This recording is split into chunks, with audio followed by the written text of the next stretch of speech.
예, 여러분 반갑습니다. 이동근입니다. 자, 이동근의 골든아이 투자법 두 번째 강의 시간이 되겠습니다. 자, 먼저 두 번째 강의 내용에 대해서 좀 자세하게 또 소개를 드리도록 하겠습니다. 자, 첫 번째 1강에서는 여러분들한테 시장 분석 핵심 포인트에 대해서 말씀을 드렸고요. 자, 두 번째 시간에서는 골든아이 대형주 매매 기법, 이게 제가 대형주 매매 기법 이렇게 적어놨지만 대형주도 마찬가지고 중소형주도 여러분들이 접목을 하셔도 됩니다. 그래서 이 강에서는 골든아이 대형주 매매 기법에 대해서 말씀을 드리도록 하겠습니다. 자, 먼저 대형주를 여러분들이 매매를 하시든 중소형주를 매매하시든지 간에 제일 먼저 매매 시나리오를 설정을 하셔야 됩니다.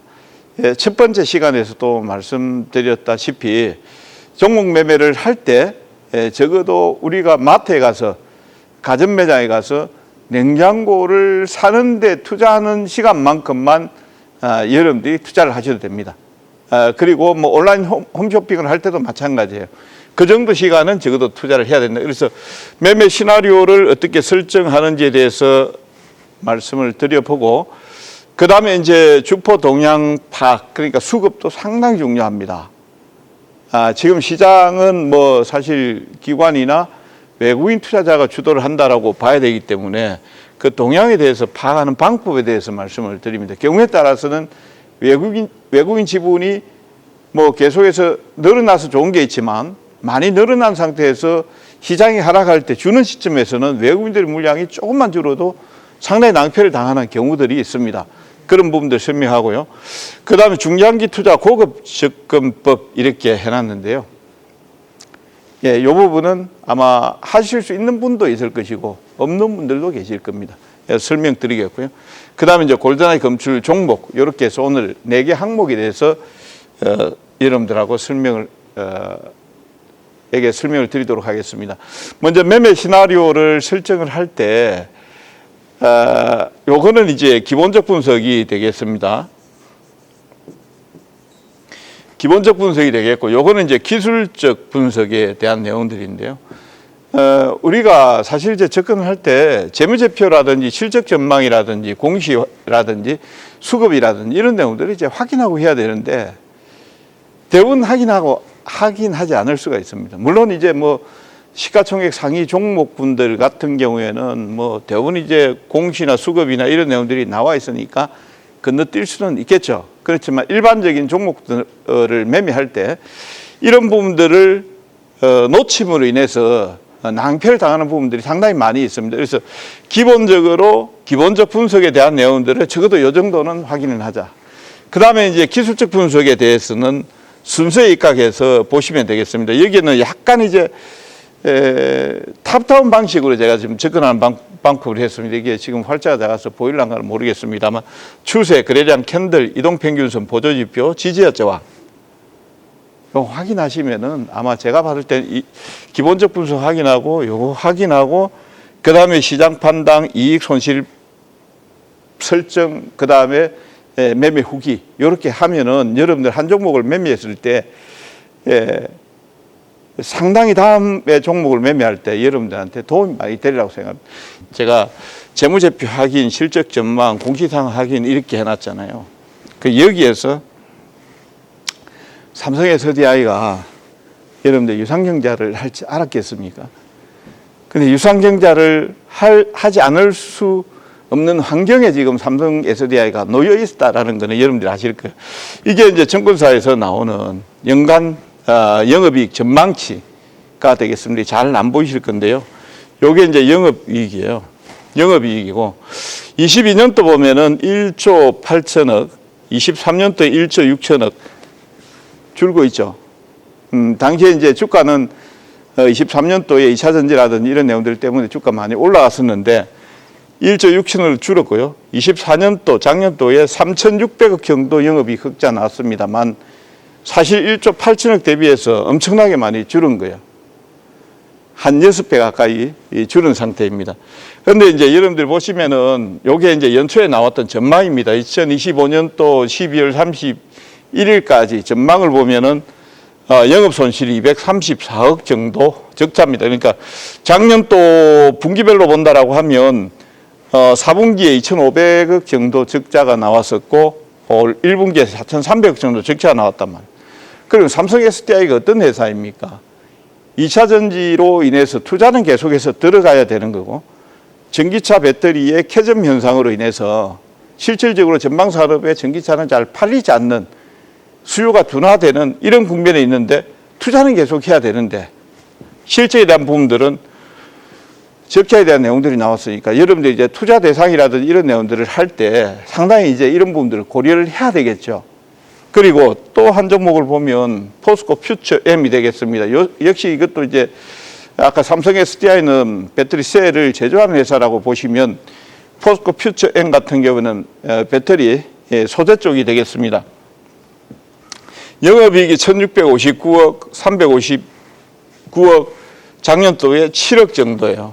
7억 정도인데 지금 이제 보시면은 작년도 말에 적자가 나왔고 172억 정도로 1분기에 흑자가 나왔습니다만 실질적으로 포스코 퓨처엠 같은 경우에도 상당히 투자가 소재 쪽에 이루어져야 되는 것이고요. 이루어지지 않는다라고 하면은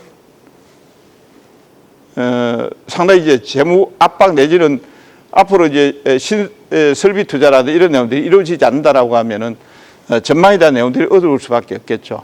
뭐 이런 상태에서 이제 1조 원대 정도 나온 겁니다. 그러면 이제 여러분들이 고려를 할 때 1조 정도 유상경제를 통해서 뭐 할 거다라는 내용들도 전망하기 어렵지만 적어도 앞에 말씀드렸다시피 성장산업 쪽에서 대규모 투자가 들어가야 되는데 실질적으로 재무구조의 변화라든지 이런 내용들을 보지 않는다라고 하면은 투자하는 데 상당히 어려움이 있겠죠. 그래서 이런 내용들을 좀 보시라는 점에서 말씀을 드리고요.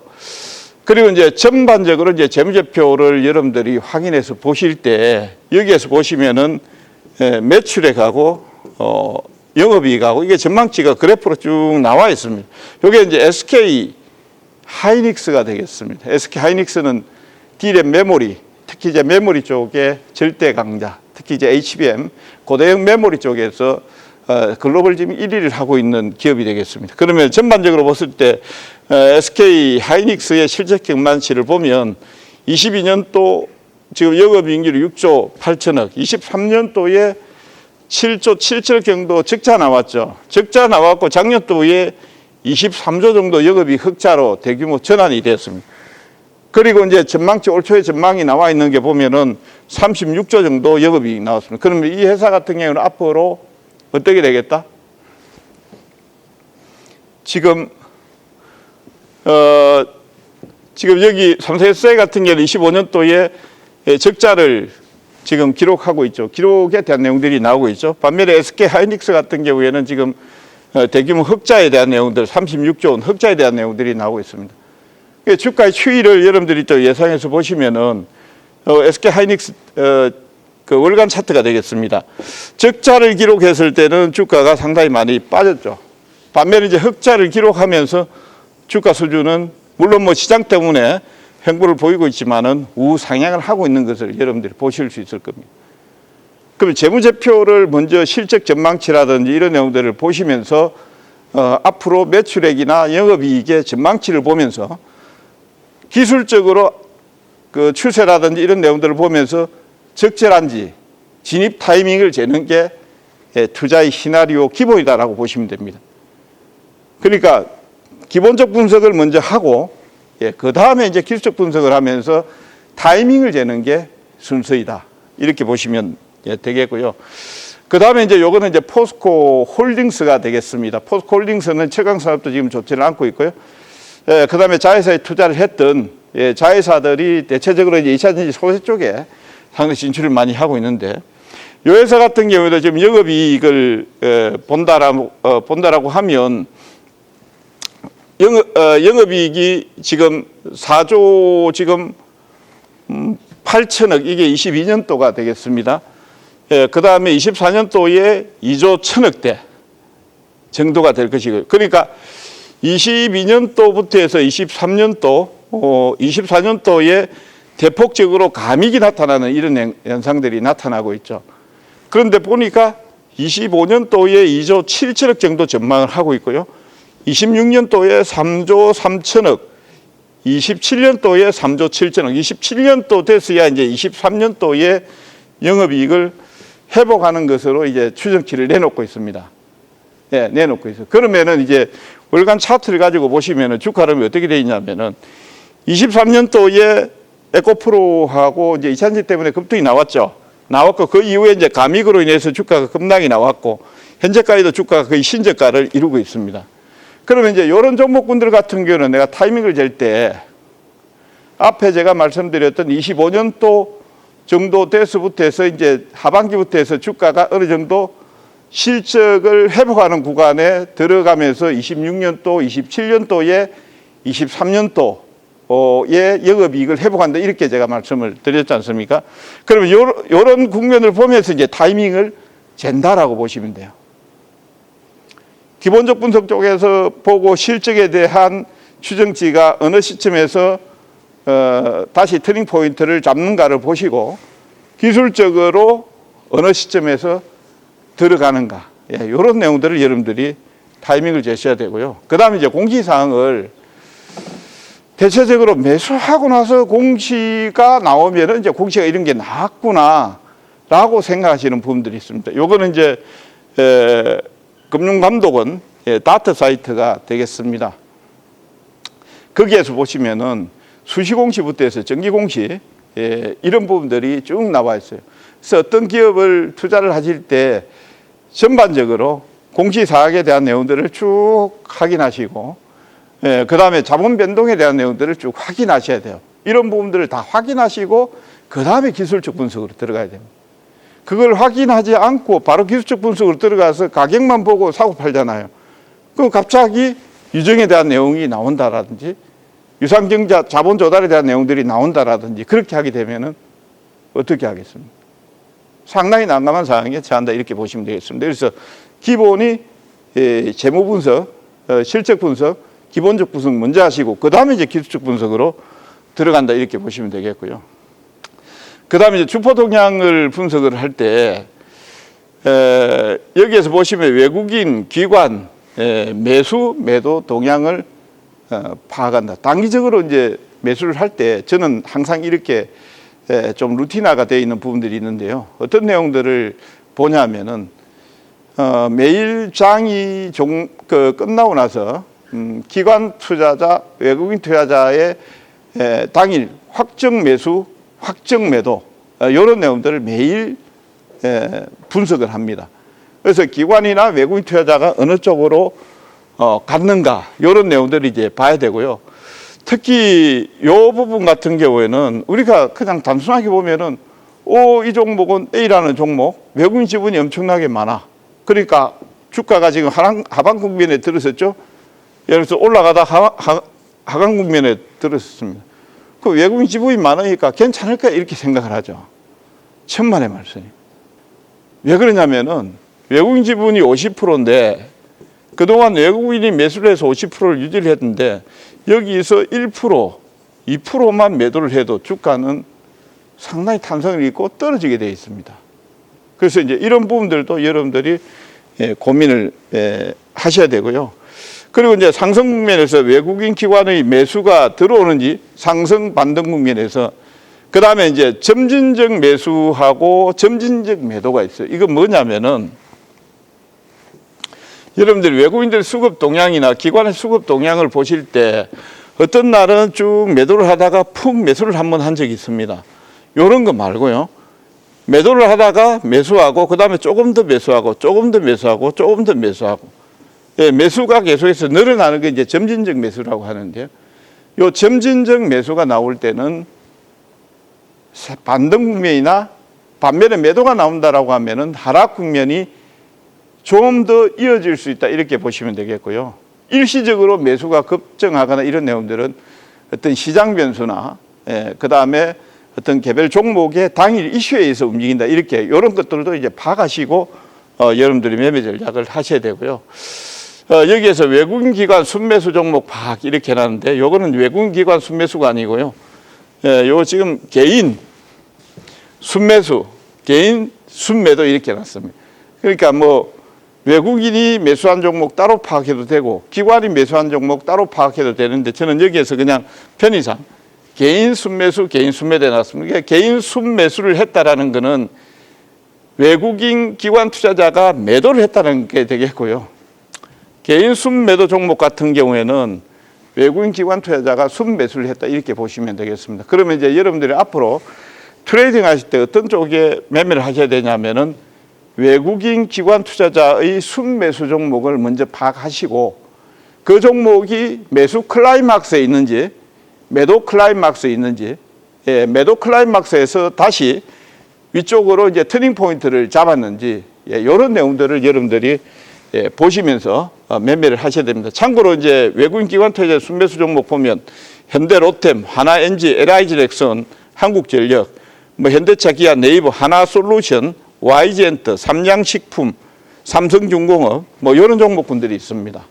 요 근래 들어서 상당히 또 급등했던 삼양식품이라든지 이런 종목군들하고 뭐 하나솔루션, YG엔터, LIG넥선, 하나엔진, 현대로템 이런 종목군들 같은 경우에 외국인 기관 투자자가 상당히 매수를 많이 한 섹터가 되겠죠. 그러니까 적극적으로 여러분들이 트레이딩을 하실 때는 외국인 기관의 수급을 먼저 보시고 트레이딩을 하셔야 되고요. 그 다음에 이제 쭉 매수를 하다가 매도로 전환되는 시점, 그 다음에 쭉 매도를 하다가 매수로 전환되는 시점, 이거를 사실 좀 파악하기는 조금 어려운 부분이 있습니다. 솔직히 뭐 제가 여러분들 속사정을 아는 것도 아니고 여러분들이 제 속사정을 아는 것도 아니지 않습니까? 그럼 외국인들이 지금 매도를 했다고 해서 다음에 매수로 전환된다는 보장도 없단 말입니다. 근데 이제 그거를 우리가 어느 정도 예측을 하고 트레이딩을 해야 되지 않습니까? 그래서 그 예측하는 방법에 대해서 말씀을 드리면은 통상적으로 순매도라든지 순매수에 대한 내용들을 보면 그동안 쭉 순매도 뭐 5만 주 하다가 갑자기 20만 주 매도 나오면은 떨이 매도라고 보시면 됩니다. 그 다음에 10만 주, 30만 주 매수 이렇게 나오면은 거의 매수 클라이막스다 이렇게 보시면 됩니다. 그 이후에 이제 매수나 매도가 전환되는지 이런 부분들을 여러분들이 잘 보셔야 되는데요. 요 SK 하이닉스가 되겠습니다.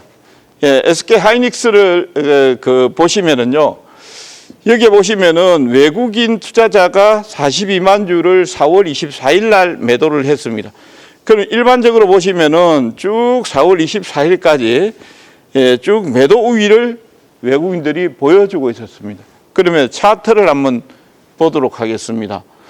자, 요 종목을 4월 24일에서 25일 보면은 외국인들이 여기에서 순매수 전환이 되었습니다. 물론 일시적으로 빠진 건 있지만 앞에 보시면은 외국인들이 그 다음날 한 100만 주 정도를 매수를 했었어요. 그러면 그동안 매도를 했다가 강하게 매수를 했다라는 거는 시장을 좋게 봤든지 SK 하이닉스를 좋게 봤든지 외국인들 매수가 강하게 들어왔다 이렇게 보셔야 되거든요. 그러면 여러분들 액션은 어떻게 하셔야 되느냐? 여기 보시면은 매수로 접근하는 게 좋다라는 점 말씀드리고 그리고 나서 SK 하이닉스는 제법 올라오는 국면을 보여주게 됩니다. 자, 그 다음 경우를 한번 보면은요, 이게 네이버입니다. 네이버도 외국인 보유 비중이 거의 50%에 육박하는 종목이기도 해요. 근데 이제 이 작년도에 작년도가 아니죠. 이게 내가 한참 이제 네이버, 카카오 뭐 이런 쪽으로 해서 종목군들이 상당히 급등세를 보일 때 외국인들 지분이 상당히 많이 올라왔던 종목입니다. 근데 이제 네이버, 카카오 쪽에서 수급이 빠지고 외국인들이 비중을 줄이기 시작한다면 이때는 정말 조심하셔야 돼요. 외국인들의 비중이 여러분들 보시면 1년치, 2년치 이렇게 쭉 보면 자, 뭐 삼성전자 같은 경우에는 한 7, 8% 정도가 거의 맥시멈이 되겠습니다. 그 정도 역대 고점치예요. 그러면 거기서부터 외국인들이 추가적으로 더 매수하냐, 안 하냐, 못 하냐, 매도한다라고 하면 그때부터 쭉 수급들이 빠져나가기 시작해요. 네이버도 마찬가지입니다. 여기에서 외국인들의 매수 보유 비중이 최정점에 이르면서 주가가 꺾어졌죠. 꺾어지면서 외국인들이 계속 매수는 보유 비중을 급격하게 줄이지는 않지만 1%, 0.5% 정도만 한 달에 줄여도 주가 자체는 이렇게 쭉 밀려서 내려오게 됩니다. 이 빨간 선이 이제 외국인 매도선이 되겠는데, 그래서 이제 이런 부분들을 잘 보셔야 돼요.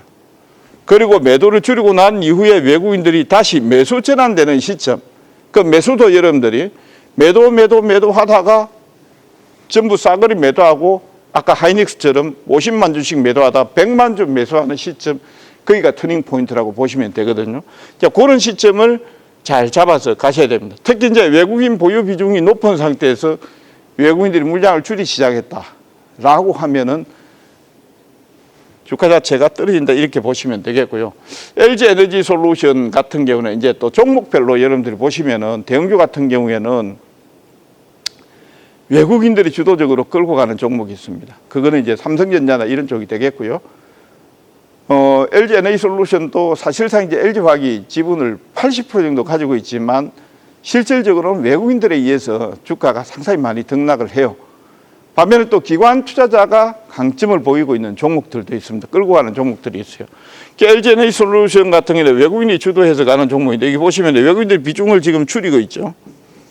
예, 줄이고 있죠. 거의 외국인들하고 같이 갑니다. 그러니까 외국인들의 수급을 LG 에너지 솔루션을 매매하시는 분들은 보셔야 돼요. 그쪽에서 비중을 줄이기 시작하면은 주가가 수급을 받쳐주는 사람들이 없구나.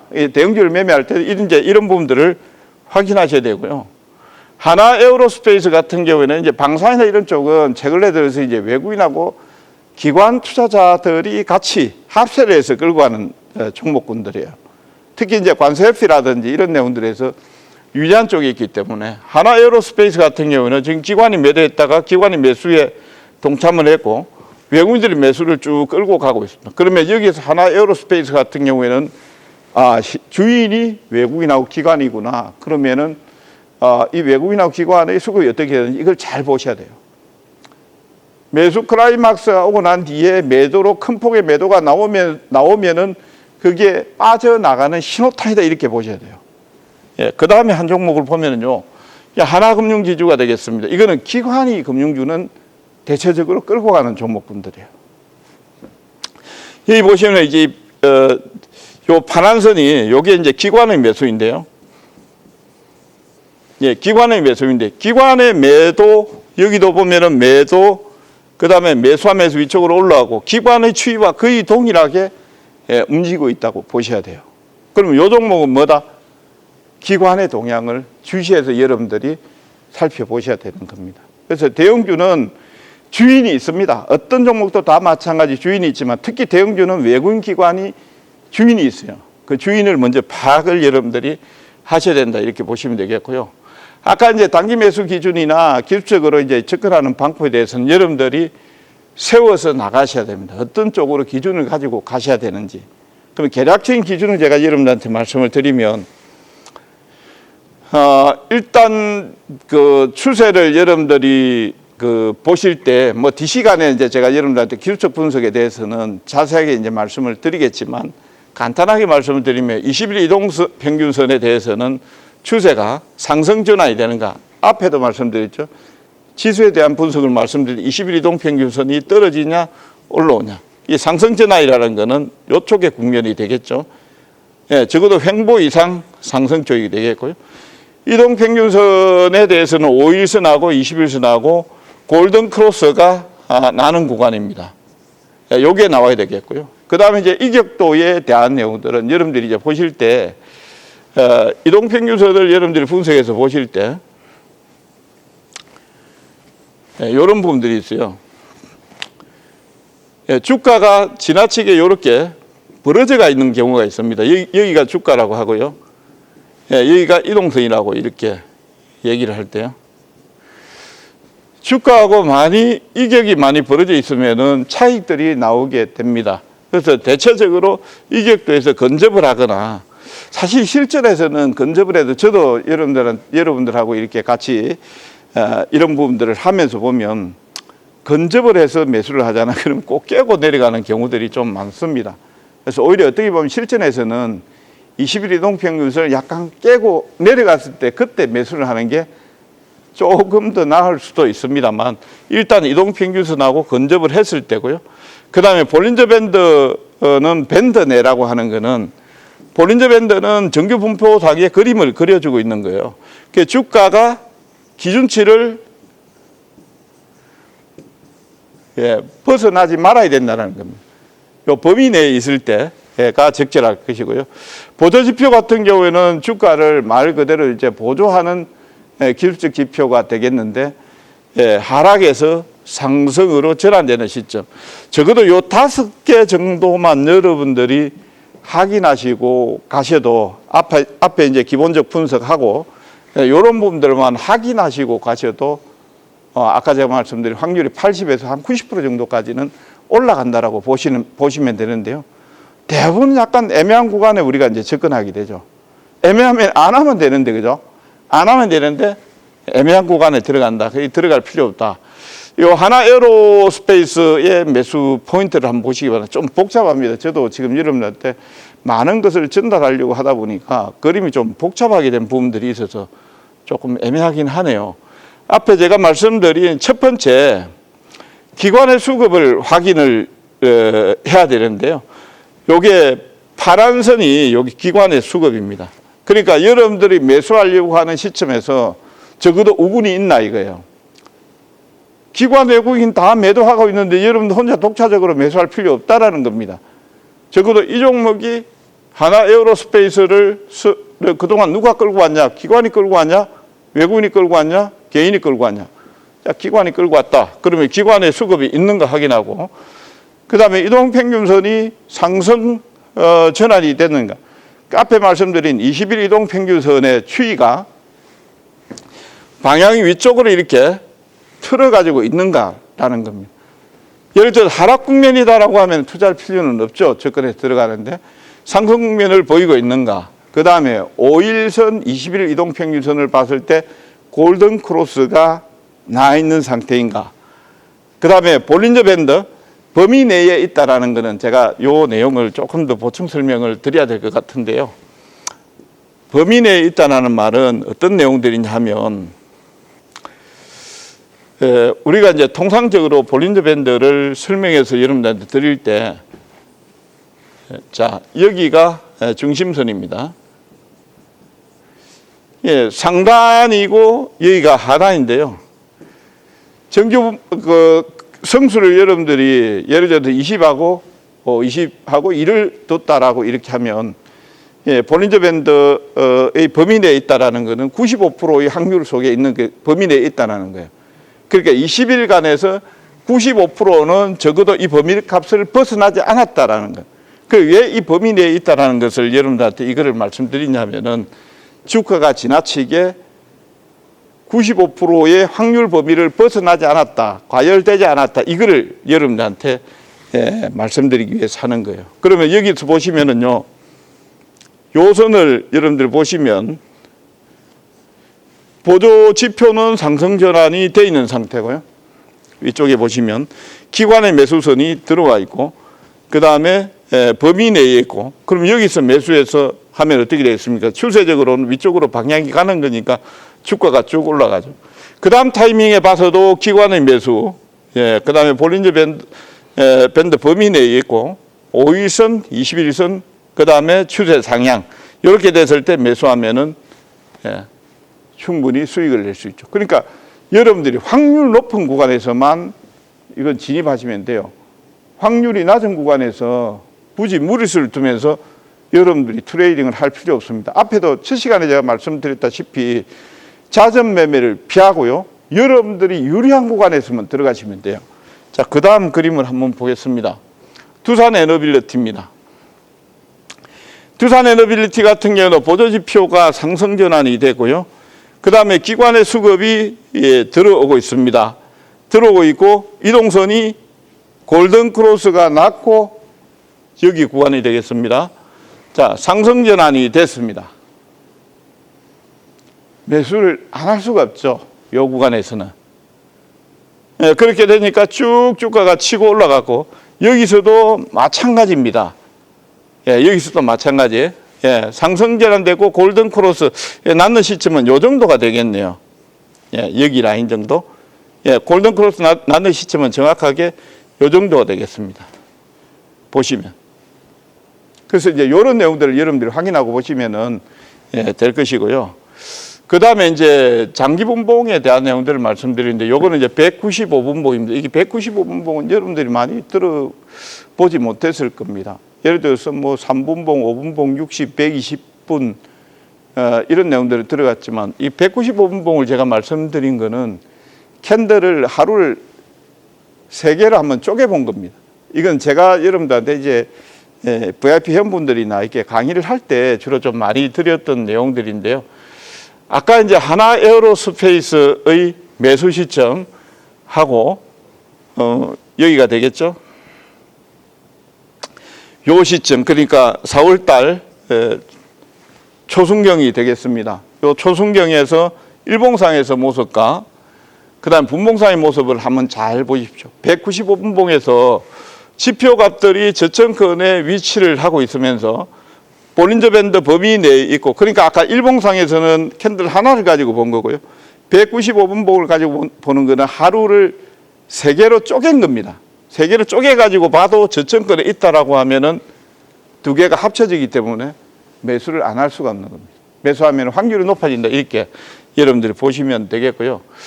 그 다음에 이제 그 중장기 투자에서 고급 접근법에 대한 내용들을 말씀을 드리겠습니다. 특히 이제 중장기 투자는 어떤 쪽에서 하는 게 유리하다. 그러니까 여러분들한테 말씀드리고 싶은 점은 수익은 뒤에 문제고요. 여러분들이 손실을 보지 않고 확률을 높여 나가야 된다라는 점 말씀을 드릴게요. 중장기 투자는 어떤 것을 확인해야 된다. 그 다음에 고급 접근법은 어떤 게 있는지에 대해서 말씀을 드리겠는데요. 첫 번째, 이동평균선은 모이면 흩어지고 흩어지면 모이게 됩니다. 밀집과 분산을 확인을 하셔야 되고요. 주봉과 월봉의 위치가 저점권에 있을 때 중장기 투자를 하셔야 됩니다. 고점권에 있으면 중장기 투자를 하시면 안 돼요. 저점권에 있을 때. 그 다음에 이제 중장기 종목을, 이 종목은 내 전망이 정말 좋아. 그러면 나 이 종목을 끌고 가봐야 되겠다라고 했을 때는 간혹가다 주가가 흔들거릴 수도 있잖아요. 그런 부분들을 갖다가 회피를 하려고 하면 어떤 전략을 써야 되는지. 그래서 앞에 제가 말씀드렸죠. 이 부분은 할 수 있는 분들도 계실 것이고, 하지 못하는 분들도 계실 겁니다만, 아무튼 말씀을 한번 드려보도록 하겠습니다. 자, 요거는 이제 현대차입니다. 이동평균선은 밀집과 분산을 한다고 그랬죠. 자, 여기 보시면은요, 정확하게 여기서 밀집을 합니다. 밀집을 하면 이 밀집을 저점권에서 밀집을 할 때, 그러니까 이 저점이라는 판단도 어떻게 해야 되냐면은 장기 이동평균선하고 중기, 여기가 장기입니다. 그 다음에 여기가 단기라고 할게요. 단기 장기 이동평균선이 역전이 돼 있다가 다시 밀집이 되고 그 다음에 위쪽으로 이제 분산이 되죠. 이 모이는 시점이 있습니다. 이게. 적정하게 여러분들이 장기 투자 들어가는 시점은 요 밀집 시점. 그 다음에 밀집 이후에 분산되는 시점에서는 어떻게 되겠습니까? 하방 강도가 상당히 강해지는 구간이죠. 여기서는 주식 투자자면은 매수를 하시면 안 되는 거죠. 주식 선물 투자자 같으면은 매도 포지션을 잡아서 들어가야 되는 부분들이고요. 뭐 주식 공매도와 마찬가지입니다. 반면에 이제 여기 밀집. 지금 현재 구간에서는 밀집 이후에 분산이 되면서 여러분들이 잘 보일란가는 모르겠는데 여기가 300선이고요. 요게 200선입니다. 그러면 지금 여기에서는 300과 200 모든 게 밀집이 되면서 정배를 되면서 위쪽으로 올라갔단 말이죠. 그럼 지금은 여기에서 보시면은 300과 200이 역전이 되면서 분산이 되면서 떨어지고 있는 국면이죠. 떨어지고 있는 국면이니까 그냥 추이만 관찰하시라. 추이만 관찰하시면서 제가 지난번에 이거는 기억나는데 29만 원 언저리 이상은 보시면 안 됩니다. 작년도인 것 같아요. 그리고 지금 이게 전반적으로 정배를 되면서 이런 국면으로 확실하게 돌아와야만이 다시 현대차가 달린다. 시간 필요하겠죠. 자, 그 다음 한번 보겠습니다. 포스코 홀딩스입니다. 이것도 역시 마찬가지 밀집과 분산, 밀집과 분산. 지금 어떻게 되어 있습니까? 여기가 300선이에요. 그 다음에 하단에 있는 게 200선입니다. 200선이고 전반적으로 지금 현재는 쭉 역배열이 되면서 하단권으로 내려가고 있죠.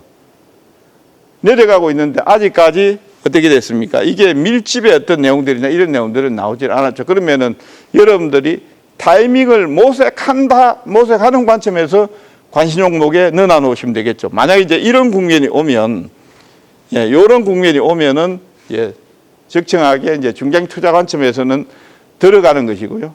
실질적으로 여기 지금 이 구간에서는 적극적인 투자의 관점보다는 조금씩 여러분들이 관심을 가지시는 구간이다 이렇게 보셔야 되고요. 그 다음에 이제 하나솔루션입니다. 하나솔루션 같은 경우는 이제 제가 방송에서 여러분들한테 좀 언급을 드렸던 종목이기도 한데요. 보시면은 이게 밀집과 그 다음에 분산, 밀집과 분산. 지나고 나니까 이렇게 쉽네요.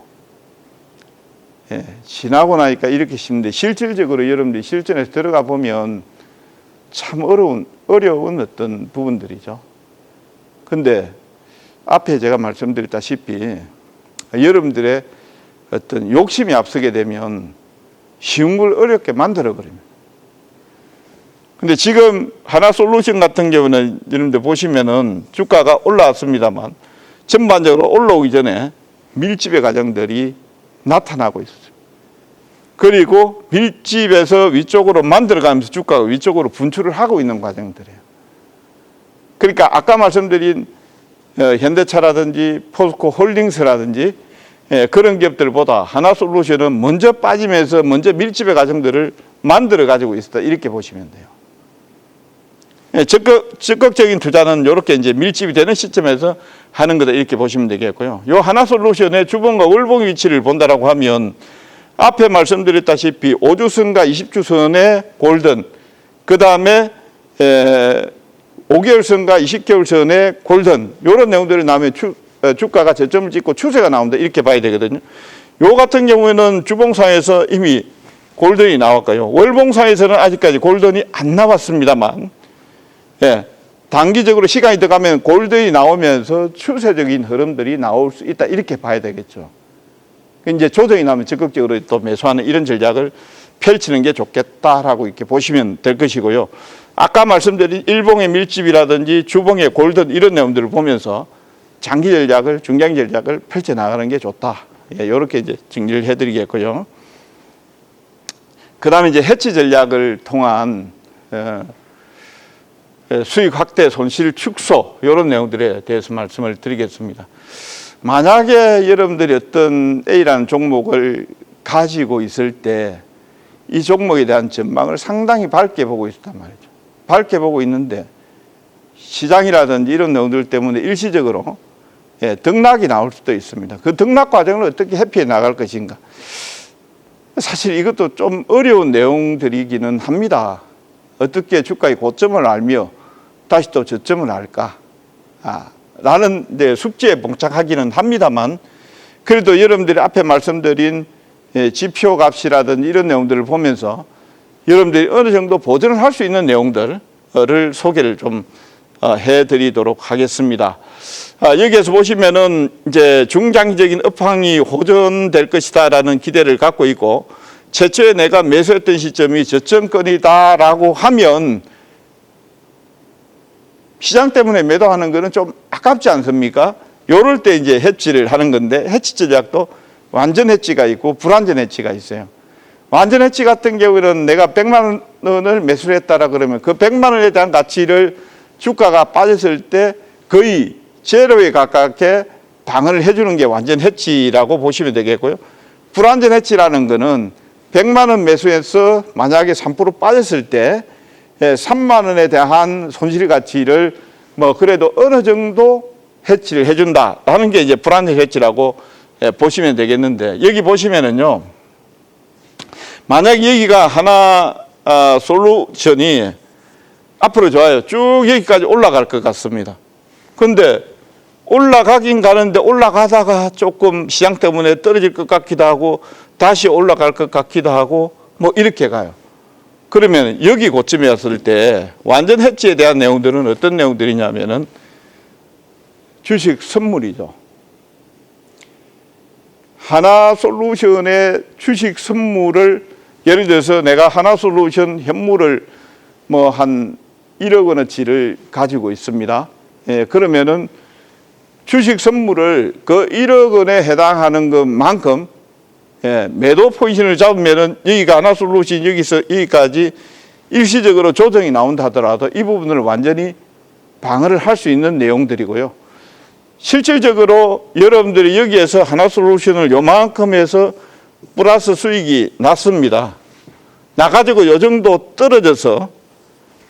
떨어졌건 뭐 여기에서 올라갔든지 간에 여기에 이익이 만약에 100이었다라고 하면 요 100에 대한 이익은 해치를 통해서 어떤 방식이 나오든지 간에 보전이 되는 겁니다. 예를 들어서 올라가게 되면은 현물 쪽에서 10% 더 올라가서 현물 쪽에 수익이 나겠죠. 반면에 선물 쪽에서는 그만큼 빠지니까 손실이 나니까 100에 대한 가치는 그대로 유지가 되는 것이고요. 반면에 현물 가격이 떨어졌어요. 마이너스 10% 정도 떨어졌습니다. 반면에 주식 선물 쪽에서 매도를 쳤기 때문에 플러스 10% 정도 수익이 나면서 요 100에 대한 가치는 보전을 하는 거예요.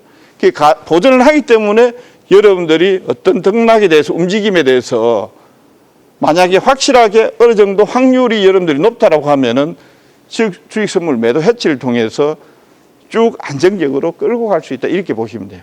그리고 이제 만약에 이제 이익이 났다라고 하면 주식 선물 매도 청산을 통해서 현물 쪽에서 하락했던 부분들을 방어하면서 다시 가는 전략이 해치 전략을 통한 수익 확대 손실 전략이다. 이렇게 이제 여러분들이 보시면 되겠는데요. 이게 이제 하나솔루션, 물론 이제 이게 종목마다 증거금이 전부 다 달라요. 유지증거금하고 위탁증거금하고 이런 내용들이 쭉 있는데 통상적으로 해치 비용은 한 5분의 1 정도 들어간다고 보시면 됩니다. 그 하나솔루션에 1억 원을 매수했다라고 하면 한 2천만 원 정도 주식 선물 매도를 통해서 하나솔루션의 1억 원을 방어할 수 있습니다. 이게 이제 주식 선물의 어떤 매력적인 측면이기도 해요. 그래서 이런 내용들도 있다라는 거 여러분들이 참고하시면은 좋겠고요. 그 다음에 이제 인버스라든지 ETF를 통해서 불안전 해치에 대한 내용들도 있습니다. 그 다음에 2차전지는 또 예를 들어서 인버스가 2차전지 ETF가 있습니다. 그러면 이 ETF 인버스를 매수함으로 인해서 또 해치를 할 수 있겠죠. 반면에 이제 인버스 같은 ETF 같은 경우에는 예를 들어서 2차전지 쪽에 100만 원이 있다라고 하면 100만 원이 다 들어가야 되는 부분들이 있습니다. 물론 이제 주식 선물은 주식 선물 해당되는 종목이 있고 종목이 없기 때문에 또 없는 종목은 해치가 안 되겠죠. 이런 부분들도 있습니다. 그래서 이런 부분들 인버스를 통해서 또 ETF 인버스를 통해서 여러분들이 자산을 어느 정도 보호막, 울타리를 칠 수 있다. 이렇게 여러분들한테 말씀을 드리겠습니다. 이런 부분들은 또 제가 조금 시간이 좀 필요한 부분들이기도 해요. 조금 더 할애돼야 되는 부분들이기도 한데 기회가 되면 또 한 번 더 자세하게 좀 말씀을 드리도록 하겠고요. 여기에서 보시면은 이제 여기에서 이제 비중을 불안전 해치해서 비중을 칠하는 거는 앞에도 잠시 제가 말씀을 드렸는데 베타 계수가 1이면 1만큼 해야 돼요. 예를 들어서 베타 계수가 1인 A라는 종목을 해서 이걸 한 100만 원 정도 투자를 했다라고 하면 100만 원 정도 투자를 했다라고 하면 반대 포지션도 어떻게 해야 되겠습니까? 100만 원을 투자를 해야 되겠죠. 만약에 베타 계수가 0.5이다라고 하면 반대 포지션 어떻게 해야 되겠어요? 한 50만 원 정도만 하셔도 된다라는 거예요. 요거 이제 조절을 하면서 여러분들이 반대 포지션을 취하시면 됩니다. 그래서 완전 해치는 주식 선물, 불완전 해치는 ETF라든지 이런 나머지 기타 상품이다. 이렇게 보시면 되겠고요. 주식 선물은 정거금률을 따라서 거기에 해당하는 만큼만 하시면 될 것이고 주식 선물이 아닌 ETF를 활용한다라고 하면은 기존의 보유 자금의 100%를 해야 되는데 베타 계수를 활용해서 비중 조절을 하시면 된다. 이렇게 여러분들한테 말씀을 드리겠고요. 그 다음에 이제 금일 또 이제 두 번째 강의에서도 골든아이에서 검출된 종목을 한번 말씀을 드리겠습니다. 이게 5월 16일 날 검출됐던 종목이 한세, MK, 큐로셀, 에스코넥, 대원산업, 디어유, 한전산업, 코어라인 소프트, 농심 뭐 이런 종목군들이 나왔습니다. 그러니까 5월 16일 날 이런 종목군들이 상당히 이제 강세를 시초가부터 보였다라고 보시면 되겠고요.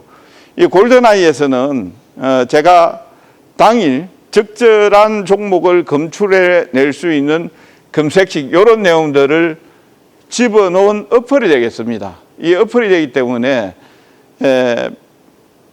그 집어넣은 종목군들의 만약 이제 해당 사항이 되면은 적극적으로 종목을 표기를 하고 여기에 이제 편집가라든지 이런 내용들이 이제 편집 시간하고 이런 내용들이 나오기 때문에 아마 트레이딩 하기는 상당히 좋지 않을까 이렇게 생각을 하는데 금일 나왔던 종목을 한번 보도록 하겠습니다.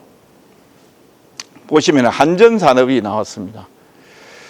한전산업은 발전 설비 정비를 하는 회사가 되겠습니다. 지금 이제 AI 시대가 본격적으로 도래가 되면서 전력 설비라든지 그 다음에 발전 설비라든지 이런 쪽에 상당히 이제 관심들이 각국이 지금 상당히 많이 관심을 가지고 있습니다. 특히 이제 AI 인프라 쪽에 대한 투자도 뭐 지금 챗GPT 샘 올트먼 하고 손 마사요시 같은 경우에 750조 정도 투자를 해서 AI 인프라 쪽에 투자를 하겠다. 그 다음에 지금 마이크로소프트 창업자 빌 게이츠 같은 경우에도 소형 원자로 쪽이라든지 이런 쪽에 관심을 가지고 있다라든지 지금 또 우리 그 한수원이라든지 이런 쪽에서 두산 에너빌리티, 한수원 이런 쪽에서는 연합해서 지금 체코 원전에 또 그 체코 원전을 공략한다라든지 이런 내용들도 나오고 있고요.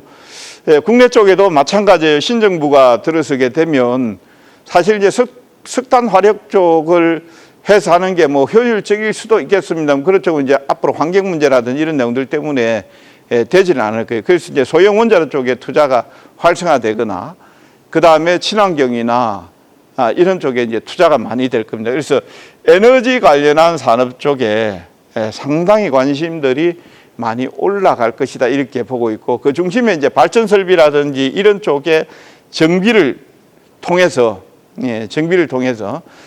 그런 쪽에 대해 어떤 효율성이나 이런 내용들이 높아질 가능성이 있다 이렇게 보고 있고요.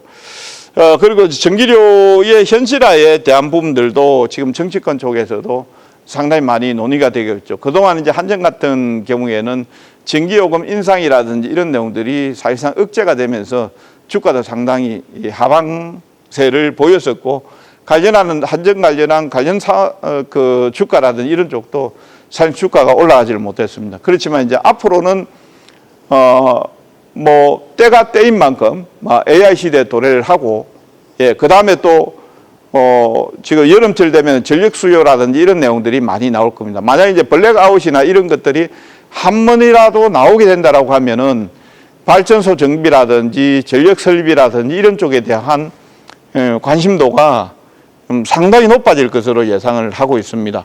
그래서 한전산업 같은 경우는 지금 현재 12,000원대 정도 마감이 됐는데 주가가 최근 체코 원전 수주권 그 다음에 수주 불발권 뭐 여러 가지 이슈들이 나오면서 주가가 등락을 보이고 있는 게 여러분들 이제 차트를 보시면은 나와 있습니다. 장대 음봉과 장대 양봉이 나오고 있다라는 거는 그만큼 이제 시장에 어떻게 보면 변동성도 있다라고 보고 있겠지만 관심도가 상당히 높아지고 있다. 이렇게 이제 보시면 되겠죠.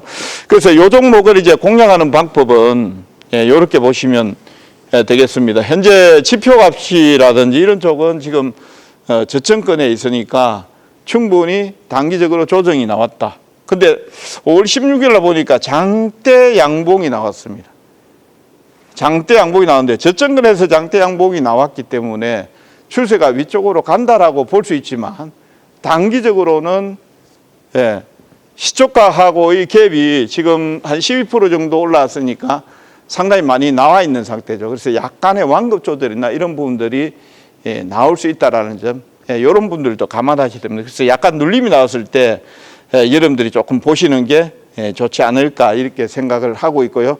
특히 이제 발전 설비나 이런 쪽 같은 경우에는 체코 원전에 대한 부분들이 아직까지 완전히 마무리가 안 됐습니다. 25조 수주권에 대한 내용들, 뭐 체코 행정부 쪽에서는 긍정적으로 지금 인정한다 이렇게 보고 있지만 법원 쪽에서는 가처분에 대한 내용들이 인용이 돼서 계류가 되어 있는 상태거든요. 그래서 아직까지 불확실한 부분들도 있지만 아마 수주에 대한 내용들이 현실화될 가능성이 있다 이렇게 보고 있고요. 그리고 정부의 전기요금 현실화라든지 인상이라든지 이런 내용들 같은 경우는 이런 쪽에 수급을 끌어올릴 수 있다. 이렇게 여러분들한테 말씀을 드리겠습니다. 산전산업은 늘릴 때 여러분들이 한번 보시면 되겠고요. 오늘은 이제 대형주를 여러분들이 이제 매매를 하시면서 수급을 어떻게 보는지에 대한 부분들 말씀을 드렸고요. 그리고 이제 기술적으로 여러분들이 접근하는 부분들에 대해서 말씀을 드렸는데 앞에 말씀드린 기본적 분석하고 기술적 분석 이런 부분들만 여러분들이 다 확인하시고 매매를 하셔도 성률을 80%라면은 90% 이상까지 끌어올 수 있다는 점 꼭 상기시키시면서 매매를 해주셨으면 좋겠습니다. 자, 1강하고 2강은 조금 지루했던 부분들도 있습니다만 3강은 이제 본격적으로 사고 파는 기술에 대해서 여러분들하고 할 테니까요. 많은 기대 부탁드리겠습니다. 감사합니다.